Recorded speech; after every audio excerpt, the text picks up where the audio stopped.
네, 성경 하나님 말씀, 생명의 말씀, 요한복음 14장 1절부터 6절 찾으신 줄 알고 함께 교독합니다. 너희는 마음에 근심하지 말라. 하나님을 믿으니 또 나를 믿으라. 내 아버지 집에 갈 것이 많아서 그것이 알는 너희에게 있으리라. 내가 너희를 가서 너희를 위하여 거처를 예비하며 내가 다시 와서 너희를 내게로 영접하여 나 있는 곳에 너희도 있게 하리라. 도마가 이르되 주여 주께서 어디로 가시는지 우리가 알지 못하거늘 그 길을 어찌 알겠사옵나이까?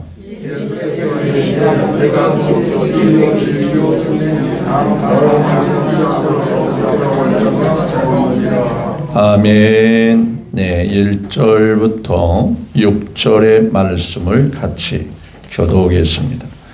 이 말씀을 중심으로 너희는 마음에 근심하지 말라라는 주제로 다시금 주의 음성을 듣기를 원합니다. 먼저 하나님께 영광을 올려드리며 또한 하나님의 은혜와 복이 오늘 머리끝부터 발끝까지 한 분 한 분이 넘치게 되시고 또한 그 은혜로 말미암아 내일부터 시작하는 한 주간 삶의 현장에서 많은 역사로 나타나게 되시기를 예수님의 이름으로 축복합니다. 우리 함께 옆에 계신 귀하고 귀하신 분을 정중하게 예수님의 이름으로 축복하기를 원합니다. 주님의 이름으로 존경하고 사랑하고 축복합니다. 한번 인사드립니다.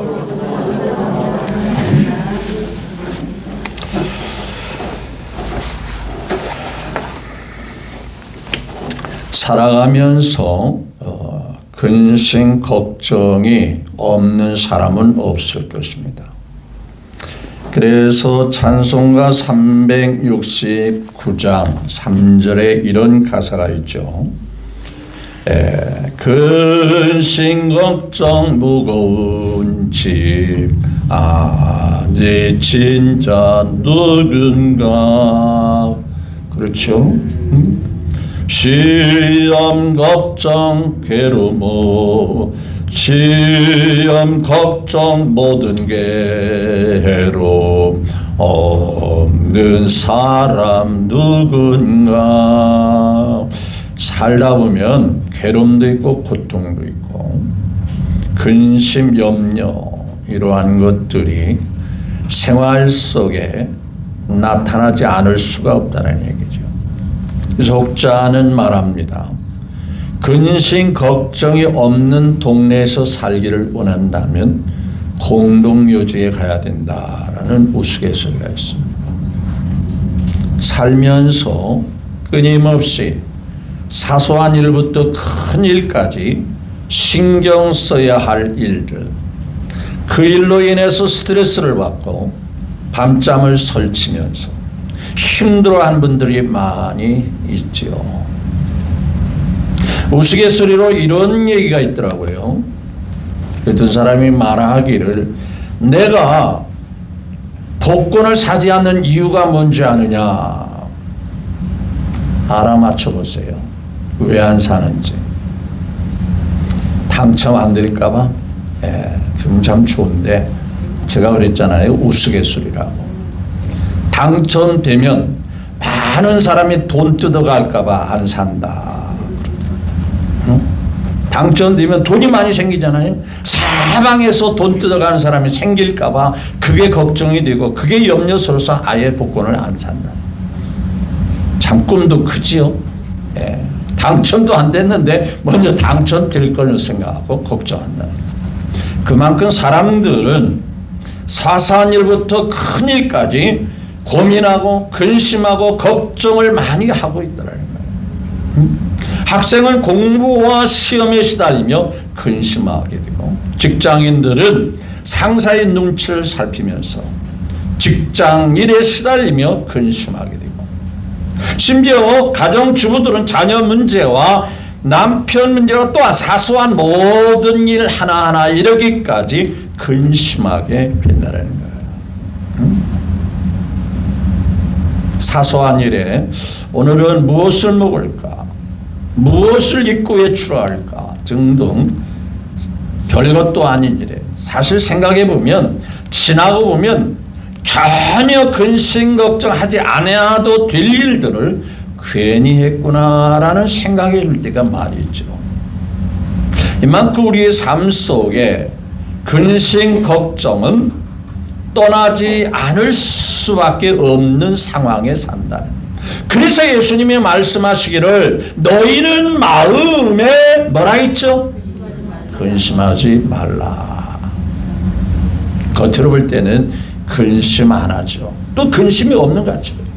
그런데 주님은 정확하게 간파하시기를 마음에는 뭐가 있더라? 근심이 가득 차 있구나.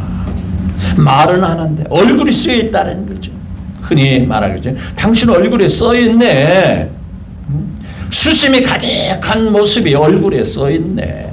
근데 예수님은 정확하게 마음에, 네가 태연한 척해도, 네가 편안한 척해도 마음에 근심이 있구나.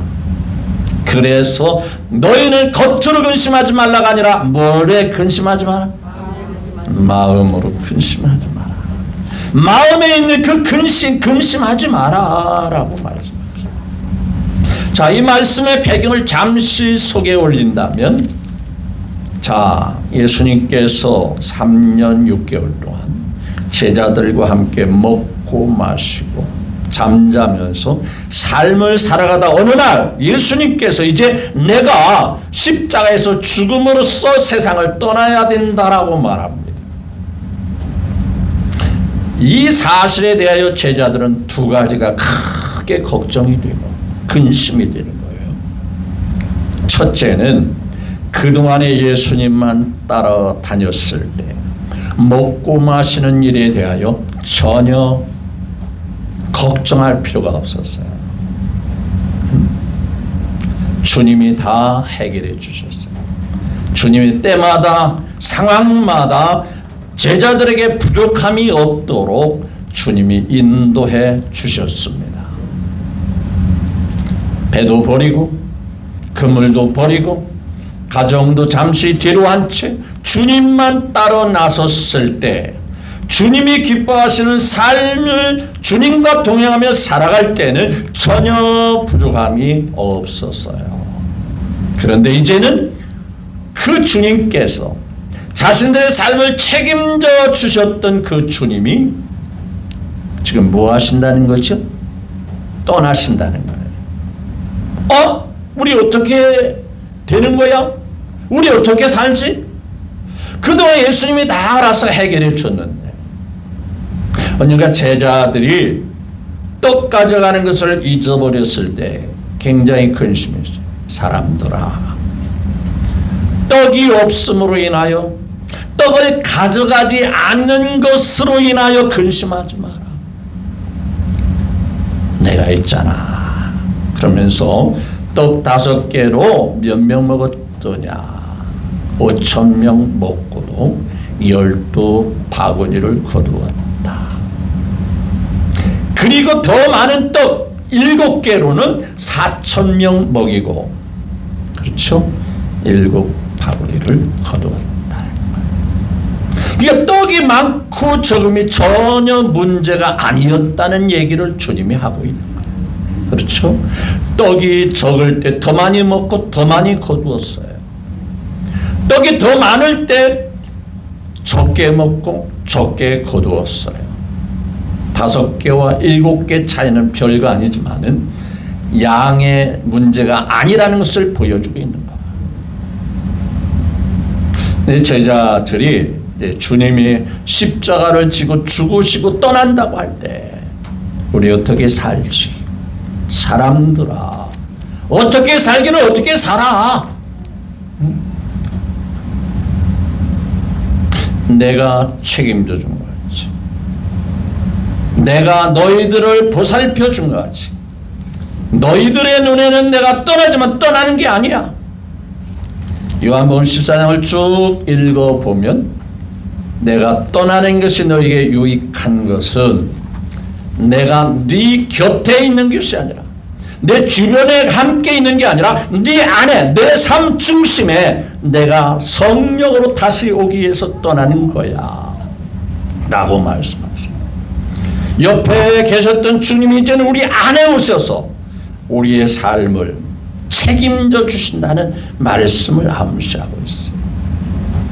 겉으로 보면 태연한 척하지 말고 네 근본적인 마음에 있는 근심을 하지 마라.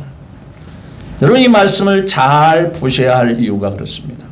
근심하지 말아야 되지 않겠느냐.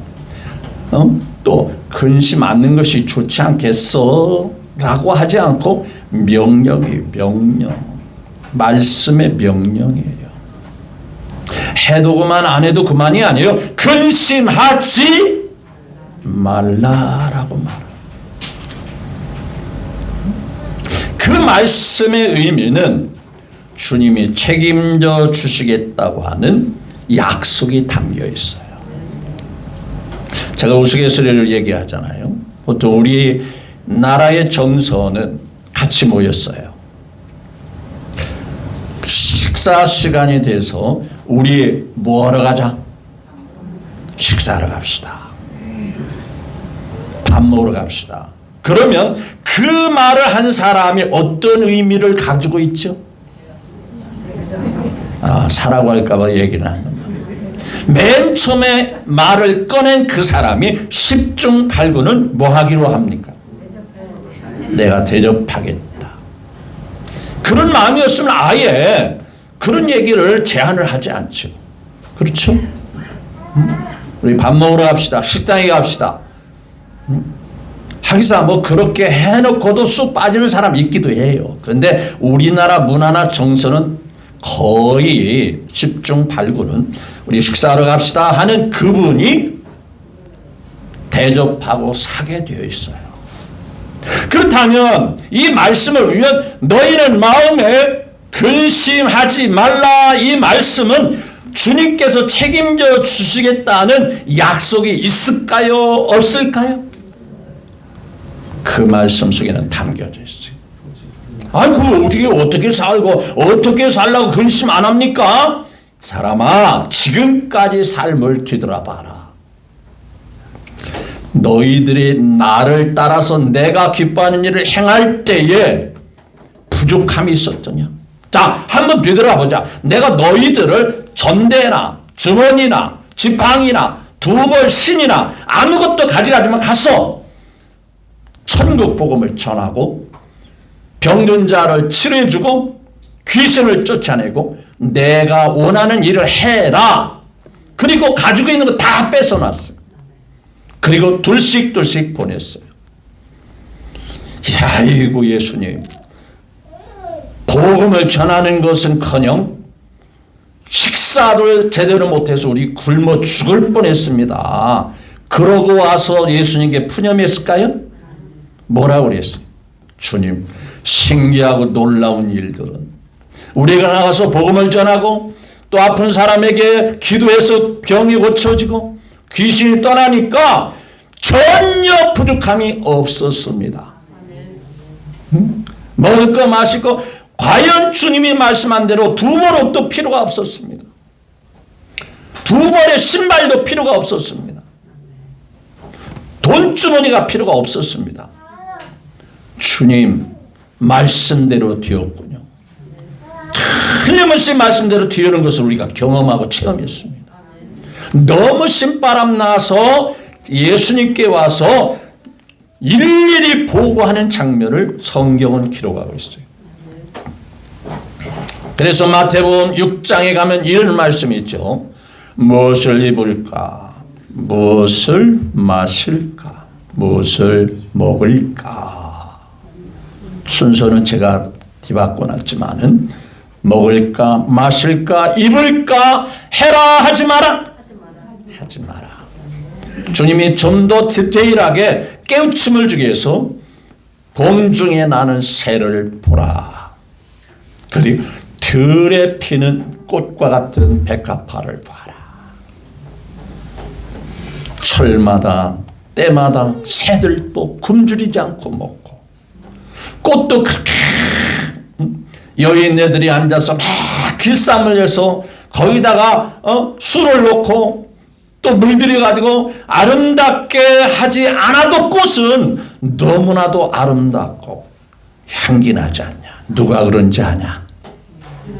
하나님 아버지가 그러는 거다.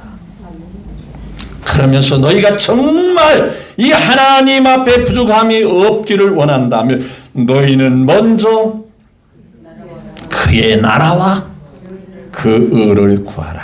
즉 하나님이 기뻐하는 일을 살아라. 하나님이 바라고 원하는 뜻을 따라 살아라. 그러면 너희들이 걱정하고 근심하는 것 전혀 문제되지 않아. 너희들이 전도하면서 그거 경험했잖아. 응? 그러면 그때 그걸로 끝난 게 아니라 앞으로도 계속 그 약속의 말씀은 유효하다 그 말이죠. 계속 그 말씀은 그대로 나타나게 될 거다. 따라서 우리가 근심하지 말아야 할 이유는 주님께서 책임져 주셔서 오늘 여기까지 에벤에셀 이 사실이 믿어지면 아멘. 우리가 그래서 지난 주일에 감사의 절기를 지킨 거예요. 에벤에셀의 하나님 여기까지 도우셨다라는 거예요. 이제껏 내가 산 것도 주님의 은혜라. 그렇죠? 그렇다면 여기까지만 도우신 주님이 앞으로는 너희들이 알아서 살아라 라고 하실까요? 어떻게 하실 것 같아요? 여기까지 주님이 돌보셨다면 앞으로도 당연히 누가 도우신 거예요? 주님이 도와주신단 말이에요. 그렇죠? 응? 그러니까 근심하지 마라. 두 번째, 제자들이 근심하는 두 번째 이유는요, 죽음 때문이었습니다. 사람들은 삶에 대한 애착이 강하죠. 여기서 할 수만 있으면 오래 살고 싶어 하죠. 네, 필요한 겁니다. 그래도 이왕이면 장수하는 게 좋죠. 근데 장수도 장수거니와 장수하면서 뭔가 부족함이 없는 게 더 귀한 거죠. 그렇죠? 약하고 힘들어하면서 오래 사는 것이 과연 좋을까 하는 생각. 그래도 어떤 사람 그랬죠. 가난하고 고생스러워도 그래도 더 오래 사는 게 좋지 않겠냐라고 말합니다. 그렇다고 해서 우리가 오래 살지는 못합니다. 언젠가는 가야 돼요. 늦게 가느냐 먼저 가느냐의 차이만 있을 뿐이에요. 지금 제자들이 주님이 이 세상을 호련히 떠나간다면 우리도 언젠가는 주님과 같이 죽을 수 있잖아요. 그거 걱정하지 마. 근심하지 마. 이 세상 떠나면 갈 곳이 없는 게 아니야. 자, 여기 보세요. 자, 2절 보실까요? 2절을 같이 봅니다. 시작. 내 아버지 집에 거할 곳이 많도다. 그렇지 않으면 너희에게 일렀으리. 내가 너희를 위하여 뭐라 했죠? 거처를 예비하러 간다. 네, 옥닥거리는 이 세상, 조금이라도 더 자기 것을 챙기려고 아기다툼이 하는 이 세상의 아들아, 내 아버지 집, 우리가 말하는 하나님 아버지가 계신 그 집, 그곳, 그 나라, 우리가 살고 있는 환경같이 좁고 협소하고 불편하고 과연 그럴까요? 그거에 대해서 오늘도 확신을 갖지 못한 분이 있다면 계시록의 말씀을 보시면 그 문제가 수수께끼 해결되듯이 풀어지듯이 다 해결됩니다. 저 하늘에는 고통이 없고 거기에는 기쁨만 있네. 거기는 슬픔, 괴로움, 고통이 없고 누가 다스리냐에 따라서 그 나라의 환경이 좌지우지 되지 않겠어요? 그렇죠? 지도자가 능력이 있고 지도자가 백성을 위하는 것이라면 그 나라는 행복한 나라가 될 거예요. 그래서 자고로 어떤 나라든 간에 지도자를 잘 만나야 돼요. 맞죠? 지도자가 정말 선정을 펼치고 백성들의 마음을 헤아려주고 백성의 마음을 어루만져 주면서 아낌없이 헌신하고 희생할 때 나라가 잘 되어지고 나라가 평안해지는 거예요. 그런데 말이죠, 그런 나라가 혹 이 땅에 있기도 하지만 오리지널의 나라는 바로 주님의 나라, 하늘나라라는 거예요. 믿어지면 아멘. 너무나도 아름답도다 주님 계신 영광의 나라, 너무나도 귀하도다 주님 계신 영광의 나라. 믿어지면 아멘. 하나님 아버지가 준비해 놓으신 나라라면 충분히 믿어도 될 만하지 않겠어요? 맞죠?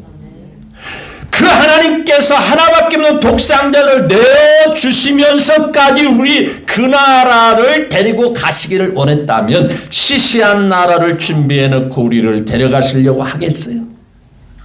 참으로 기대해도 될 만한 멋진 나라, 행복한 나라. 병든 것도 없고 병원도 필요 없어요. 왜? 병든 게 없으니. 생로병사에 전혀 거리낌이 없이 살 수 있는 그 나라, 아버지 하나님께서 예비한 나라. 내 아버지 집, 즉 하나님 아버지 집에 거할 것이 많도다. 영원히 펼쳐져. 저는 이 나라를 꿈꿀 때 어떤 때에 이 나라를 꿈꿔봤느냐면요, 자주 경험하는 건 아니지만, 자, 비행기를 타고 비행기가 고도를 높여서 구름 위를 넘어서 쫙 목적지를 갈 때가 있어요. 여러분, 구름 위를 비행기가 정말 움직임도 없이 흔들림도 없이 날아갈 때 잠시 창문을 열어보고 밖을 내다본 적이 있습니까?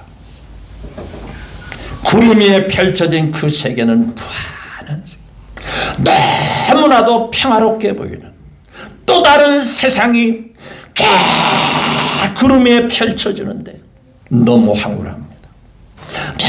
너무 아름답고 멋져 보여요. 이런 데서 살면 정말 누구 싸울 것도 없고 누구하고 네 것 내 것 다툴 것도 없이 이런 세계가 있구나. 구름 위가 쫙 펼쳐진 세계. 거기 뭐 무슨 단밀이 있고 경계선이 있고 그런 것도 없잖아요. 무한정 펼쳐 있는 거기를 비행기가 흔들리면서 쫙 날아가는 때 1시간이고 2시간이고 막 쫙 날아갈 때 그 황홀함은 이루 말할 수 없어요. 그런데 봤더니 그보다 더 아름답고 귀한 나라가 하나님 아버지의 집, 하나님 아버지가 계신 그 나라, 영광스러운 그 나라입니다. 그 나라를 준비해놓고 얼마든지 기다리시고 있어요. 그래서 내 아버지 집에 거할 것이 많다.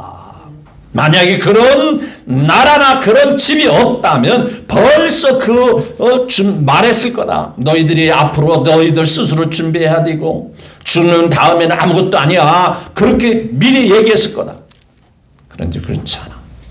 내가 너희를 위하여 뭐로 간다 그랬죠? 영원한 거처를 예비하러 간다.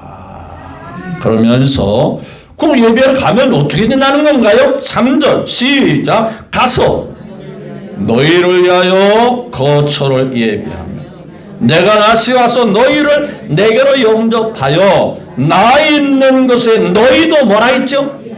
내가 영원히 부족함 없이 행복하게 살도 너희도 나와 함께 그렇게 살도록 해 주시겠다라고 말씀하셔.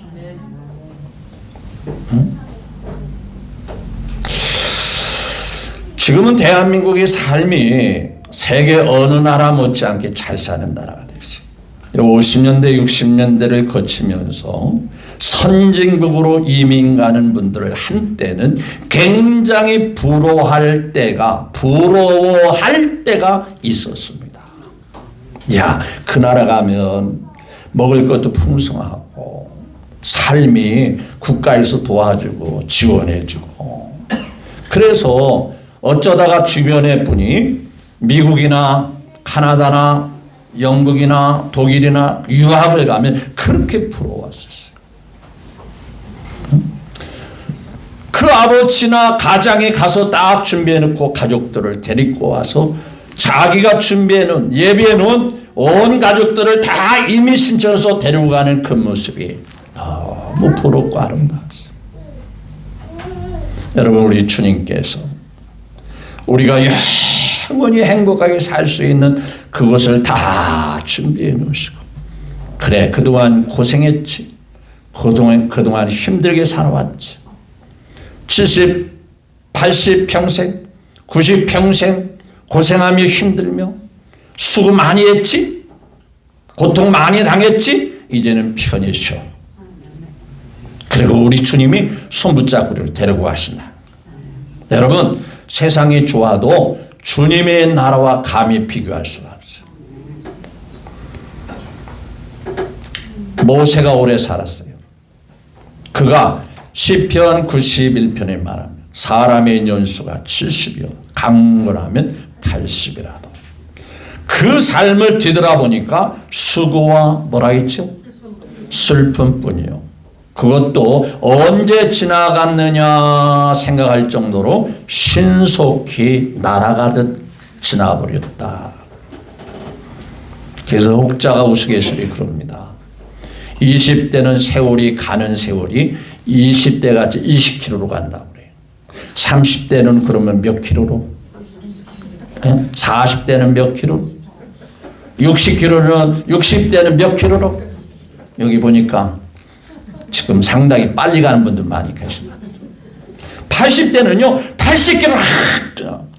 요즘 세월이 너무 빨리 지나는, 오늘 달력 준비했어요. 이따 하나씩 가져가세요. 벌써 몇 년도 달력이 나왔다. 이게 세월입니다.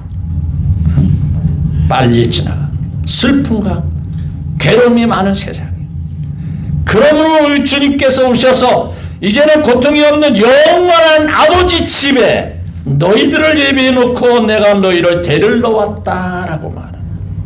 마치 가장이 선진국에 가서 온갖 자리를 다 마련해놓고 가족들을 데리러 와서 그 멋진 그 잘 사는 나라로 이민 가듯이 우리 주님께서 다시 오셔서 우리를 영원히 고통도 없고 괴로움도 없고 슬픔이 없는 그 나라로 인도해 가겠다라는. 그 어떤 사람이 말합니다. 아니 어디로 가는지 어떻게 아는데? 이 사람아, 주님이 데리러 가는 거지. 그러면 뭐라고 그랬어요? 도마 같은 사람이 오늘날도 있기에 성경은 기록하고 있어요. 5절 시작. 도마가 이르되 뭐라 했어요? 주께서 어디로 가시는지 우리가 알지 못하는데 그 길을 어떻게 알겠습니까? 라고 말하니까 그 나라 그곳 어떻게 가는가 봤더니 6절 시작. 예수께서 이르시되 내가 곧 길이요 진리요 생명이니 나로 말미암지 않고는 아버지께로 뭐라 했죠? 그 길은 반드시 누구를 통해서만이 가는 거다? 예수님을 통해서만이 가는. 예수님만이 길이니까 다른 길이 없다는 얘기예요.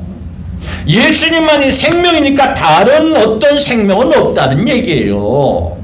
그래서 여러분들에게 들으라고 듣기 좋으라고 하는 얘기가 아니라 여러분이 살아오면서 가장 잘한 일이 있다면 예수님 믿는 일이. 아멘. 다 하셨어요? 안 하신 분도 있는 것 같은데. 다시 말씀드리지만 농담이 아닙니다.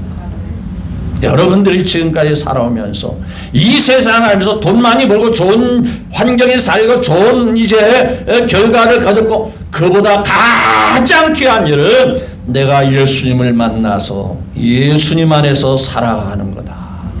믿음을 갖게 된 것, 예수님으로 말미암아 구원받아 하나님의 자녀가 된 것, 이것보다 더 큰 복이 없어요. 주 예수보다 더 귀한 것은 없네. 이 세상 부귀와 바꿀 수 없네. 절대 안 바꿀 거죠? 이 세상 부귀와 바꿀 수 없네. 영축을 내 대신 돌아가신 그 놀라운 사랑 잊지 못해. 예수 믿은 거, 예수님을 믿고 살아온 것, 이게 내가 선택 중에 최고의 선택이고 최고 잘한 것이다. 그분으로 말미암아 영원한 생명을 얻게 된다. 생각해 보세요. 둘 중에 하나입니다. 영원히 고통당하는 것이 있고 영원히 행복하게 사는 것이 있다면 어디를 선택해야 마땅하겠어요? 당연하잖아요. 그런데 그 나라가 어디 있어? 죽으면 끝이지. 성경은 진리의 불변의 말씀으로 정확하게 말씀하고 있어요. 그 나라는 있는지 없는지 긴가민가 아니라 확실하게 있다라고 성경은 정확하게 말씀합니다. 그 나라를 갈 수 있게 된 너희들은 지역적인 사소한 것 때문에, 즉 먹고 마시고 살아가는 것 때문에 근심하지 말라. 천국을 소유한 자, 천국에 가게 된 확신을 가진 자가 사소한 것 때문에 근심하고 염려하느냐 하는 거예요. 그래서 1절로 돌아와서 너희는 마음에 근심하지 말라 하시면서 그 뒤에 있는 말씀이 뭔지 아세요? 하나님을 믿으니 또 뭐라? 야, 하나님을 믿는 사람이라면 근심하는 건 당연한 거야. 거꾸로 얘기하면 하나님이 안 믿어지니까 근심하는 거야. 그 얘기하고 똑같은 얘기예요. 하나님이 어떤 분이냐? 하나님이 전능하시는 거 너 믿냐? 하나님이 모든 문제를 해결할 수 있는 분이니까 너 믿냐? 그러면 근심할 필요 없지. 그래도 목사님 내 근심이 되는데요. 네가 하나님의 전능하신 거, 하나님의 귀하신 분을 안 믿기 때문에, 안 믿어지기 때문에 근심하는 거야. 지금까지 예수님께서 책임져 주셨듯이. 그러면 예수님이 죽고 난 다음에는 제자들 그냥 네 마음대로 너희들 멋대로 살아라 그럴까요? 그렇게 예수님이 무책임하게 떠나가시겠어요? 그러면 오순절 마가다에 오신 그 성령님 역사는 뭡니까? 주님께서 그들의 안에, 그래서 예수님을 따라다니는 제자들 때보다 사도행전에서 예수님을 성령으로 모신 때가 훨씬 능력이 있고 훨씬 더 힘이 있고 또 담대히 있습니다. 그것이 주님이 떠나고 난 다음에 성령으로 오신 증거가 아니겠습니까? 늘 얘기하지만 베드로의 삶을 비교해 보십시오. 예수님과 함께 있는 삶 속에는 예수님 모른다고 부인도 했었습니다. 때로는 환경에 따라서 도망도 쳤습니다. 그런데 예수님이 떠나고 난 다음에 성령으로 그 안에 오셨을 때 베드로의 모습은 도망치는 베드로가 아니었습니다. 모른다고 부인하고 비겁했던 베드로가 아니었습니다. 오히려 얼마나 능력이 있습니까? 얼마나 당당했습니까? 얼마나 힘있게 말씀을 전하고 예수님을 증거하고 자랑하며 살았습니까?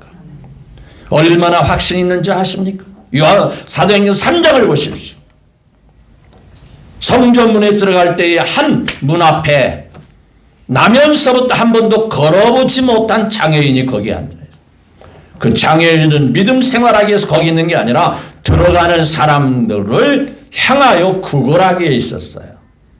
베드로가 지나갈 때 베드로를 향하여 말합니다. 손을 쭉 내밉니다. 무슨 제스처였겠어요? 도와주십시오. 먹고 살 수 있는 동전을 돈을 좀 구걸하기 위해서 손을 내밉니다. 뭐라고 말씀한지 아세요? 베드로가 뭐라고 담대히 외친 줄 아세요? 만약에 주님에 대해서 확신이 없었다면, 주님에 대해서 믿음에 대한 긴가민감이 있었다면, 그래 내 주머니에 돈이 없는데 줄 게 없네 그랬을 건데, 베드로는 이렇게 말하는, 그래 내가 혹 은이나 금, 동전 이것 주는 것 줄 수도 있지만 그보다 더 귀한 거 줄게. 내게 있는 거 진짜 너에게 정말 필요한 거 그거 줄게. 뭔지 아세요? 금보다 귀한 거, 금보다 귀한 거, 그 어떤 것보다 귀한 거 그거 주겠대요. 뭔지 아세요? 시험 보면 그 사람은 100점 맞는 사람, 대답 못한 사람은 빵점 맞는 거예요. 내 안에 있는 예수 그리스도를 내게 주느니 일어나 걸어라. 여러분, 금을 주면 그 안진뱅이가, 금을 주면, 은을 주면 그 장애인이 일어날 수 있겠어요? 그래서 몇십 년은 또 그 음이나 금으로 불편하면서도 그냥 살 수는 있겠죠. 그런데 말이죠, 예수님을 주니까 근본적인 질병이 치료될 뿐만 아니라 그가 예수님을 믿는 사람으로 성전에 들어가서 뛰며 걸으며 하나님을 찬미하였다. 이 말은 그 마음속에도 예수님의 힘에서 예수님을 믿는 사람이 되었다는 얘기예요. 얼마나 놀라운 얘기예요. 곁에 있을 때의 베드로와 곁에 있을 때의 베드로는 모른다고 상황에 따라 부인하기도 하고 예수님을 저주하고 자기 마음으로 맹세하면서까지 자기 살려고 했던 그 베드로가 내게 있는 거 주겠어. 그 귀한 거 내가 주고 싶어. 그랬을 때 완전히 딴 사람임을 우리는 잘 알고 있습니다. 하나님을 믿습니까? 전능하심을 믿습니까? 그분이 우리 아버지심을 믿습니까? 하나님을 믿는다면 그 하나님이 보내신 예수, 그 하나님과 같으신 그 예수님 제발 믿어. 네가 안 믿어지니까 근심하는 거야. 그분이 나를 천국으로 데려가기 위해서 이 땅에 오신 게 확실한데 그게 안 믿어지니까 네가 근심하는 거야. 먹고 사는 것 때문에. 앞서도 얘기했지만 그분이 기뻐하시는 삶을 살아보시면 그분이 먹을 것, 마실 것, 입을 것 다 해결해 주시겠다고 약속했어요. 안에서 안 되는 겁니다. 그분이 기뻐하시는 뜻대로 안 사니까 안 되는 거예요. 그리스도를 체험한 사람, 그리스도에 대해서 간증하는 사람은 한결같이 그분이 기뻐하는 대로 사니까 이런 놀라운 일들이 많이 나타나더라. 수없이 간증하는 거예요. 수없이 고백하는 거예요. 전능하신 하나님을 믿느냐? 하나님을 믿어라. 그 하나님이 보내신 나를 믿어라. 그러면 근심할 필요 없어. 걱정할 필요가 없어. 그 하나님 보지 않고 환경을 보니까 앞서 얘기한 베드로가 물 위를 걸어갈 수 있는 것도 누구를 바라볼 때 그랬어요. 능력의 주님을 바라볼. 그래, 주님이 오라고 그랬지? 책임져 주시려고 오라고 그랬지? 나는 분명히 빠져 죽을 수 있어. 물에 걸어갈 수가 없어. 물에 빠져 죽을 수 있어. 근데 주님 오라고 그랬어. 그러니까 주님 말씀 믿고 가자. 주님만 바라보고 가자. 갈 수 있었어요, 없었어요? 주님이 책임져 주시는 거예요, 안 책임져 주시는 거예요? 절대로 빠져지지 않았어요. 언제 빠집니까? 주님을 바라보는 그 시선을 누구를 바라보는, 무엇을 보는 거예요? 주변을 바라봅니다. 환경을 바라봅니다. 파도를 바라봅니다. 저쪽에서 들려오는 세찬 바람 소리가 귀에 들립니다. 주님을 놓쳐버립니다. 주님을 바라보는 시선이 풍랑으로 옮겨질 때 빠져들어가기 시작합니다. 바로 그겁니다. 주님만 바라보고 사십시오. 하나님만 믿는 믿음으로 사십시오. 하나님은 내 가정을, 내 삶을, 내 가족을 책임져 주실 것이다. 그럴 능력이 충분히 있고도 남는 분이시다. 왜? 하나밖에 없는 독생자를 보냈을 정도로 우리를 챙겨주신 그런 하나님이시다. 사랑의 하나님이시다. 그러니 그분이 우리를 절대로 소홀히 하지 않을 것이다. 이 믿음을 가진다면 어떤 상황에서도 마음에 있는 근본적인 근심하지 말고 오히려 반대로 평화로다. 하늘 위에서 내려오네. 그 사랑의 물결이 영원토록 내 영혼을 덮으소서. 아멘. 여기 14장 27절을 한번 봅니다. 27절을 함께 봅니다. 시작. 자, 본문 말씀 14장 27절, 이 말씀의 결론이기도 합니다. 너의 평안을 너에게 끼치느니 곧 나의 평안을, 근심 반대로 뭘 주느니? 평안을 너에게 주니, 내가 주는 것은 잠시 있다 없어지는 그런 세상이 주는 것과 같이 아니하니라. 너희의 마음에 뭐라 했죠? 근심하지도 말고 뭐 하지도 말라? 두려워하지도 마라.